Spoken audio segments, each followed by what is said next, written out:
आहियूं त असां त कोर्ट में पंहिंजे जेको आहे हक़ जे लाइ लड़ूं पिया। असां हिन सभिनीनि केसनि में बेक़सूर आहियूं।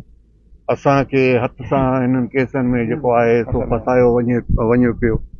ऐं तव्हां पाण ख़ुदि ॾिसो पिया त जेके आहिनि हथ सां कूड़ा केस ठाहे जेका आहे हुननि इहो किसो हलाइनि पिया। हींअर जेको असां ॾिसूं था त इलेक्शन खां पोइ जेको सिलसिलो हले पियो, मुर्ज़ा ख़ान जे मथां तक़रीबन 13 FIR हींअर ताणी थी चुकियूं आहिनि 1.5 साल जे अंदरि। ऐं मुंहिंजे मथां जेको आहे तक़रीबन 5 FIR या 6 FIR थी चुकियूं आहिनि मुंहिंजे मथां। त इहा सियासी इंतकामी कार्रवाई आहे, ॿियो छा आहे। आयो साहब जो त सवाल जेके आहिनि उहो सवालनि खे लिखियो बि वेंदो आहे उते, ऐं पोइ वरी उनजा जवाब बि लिखिया वेंदा आहिनि, त उहो टाइम वठे थो। तंहिंजे करे